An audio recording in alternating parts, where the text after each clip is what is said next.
This one I call always keep a puck in the freezer. I need to start out today with an apology to my college roommates. Guys, I'm sorry. I broke one of the most important rules, maybe the most important rule of our friendship. I'm not exactly sure when it happened. I don't know. I'm sorry.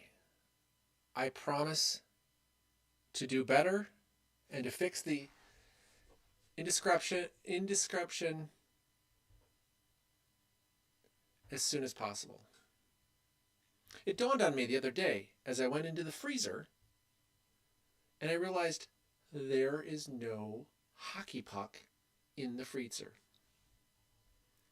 I don't know when getting a hockey puck became an essential part of being a good, upstanding member of society, or even if the reason that they give us for putting a hockey puck in the freezer is a true reason. I was told that it is essential to always keep the hockey puck in the freezer because a frozen puck slides better on the ice. And this being the case, like an eternally vigilant Boy Scout, you must always be prepared to play hockey. I grew up in a suburb of Minneapolis, Minnesota. And it's hard for people to explain. It's hard to explain to people who aren't from this part of the country the relationship that Minnesotans have, or at least had when I was growing up, to the sport of hockey. I always envisioned Canadians would get it because they have the same relationship, but on a national level. It was more than a sport, it was our identity. Now, I remember when I was in first grade, and my parents signed me up for my first time playing hockey, and it's called mites.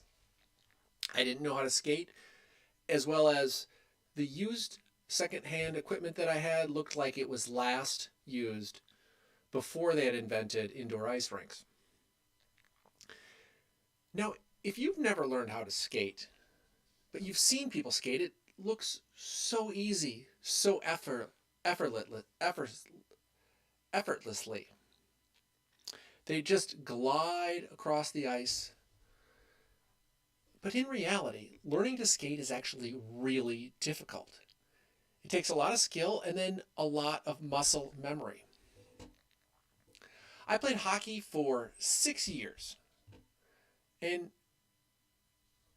I wasn't even that particularly good. I did get to take part in the activities that are essential to growing up in Minnesota. I know what it means to have my dad drag me to a 6 a.m. practice because that's when indoor ice time was the cheapest. And I know what it's like to play and practice on an outdoor rink where you can only play in 20-minute increments because then you have to go into the warming house to avoid frostbite before you can go back out. I remember the thrill of scoring a goal. Even though it was nothing special, scoring a goal was a big deal. And it was something that you got praised for in the locker room and at the dinner table for days to come.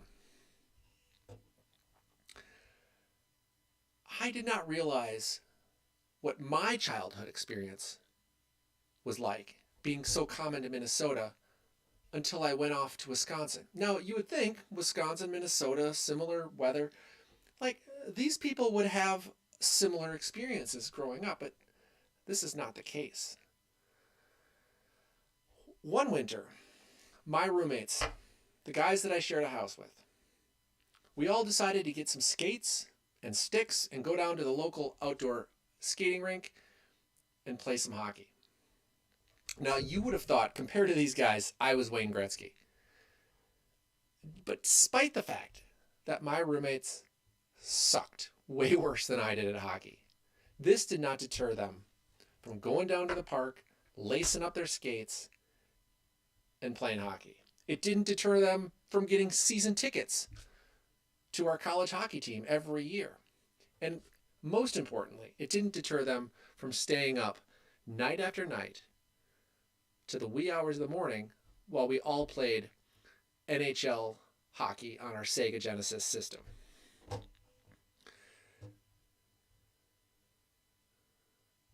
Even though my friends were late to the game, once they got there, they too realized that this was something special. It was a very special game.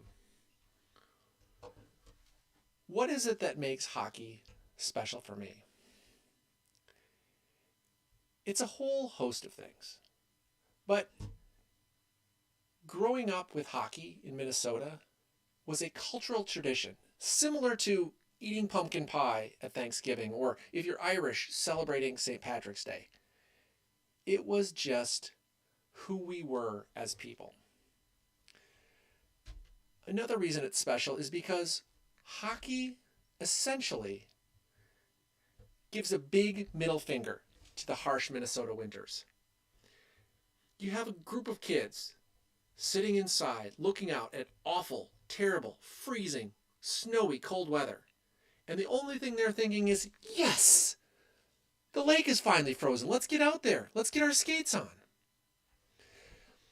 And the final reason why I feel like hockey has always been important to me is probably that, and I know times have changed on this, but hockey, as I was growing up, was always an example of manhood.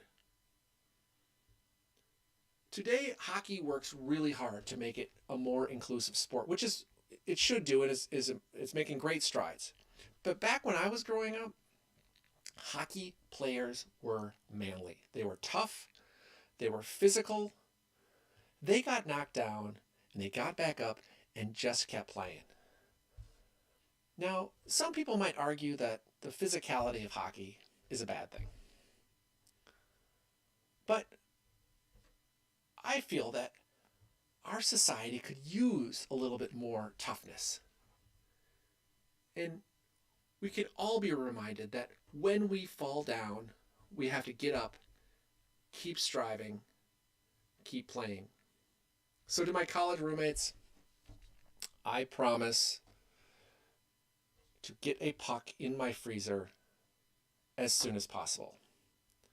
And I hope every time you all see a hockey puck in your freezer, you remember what it stands for. Now, go keep your stick on the ice. Thank you.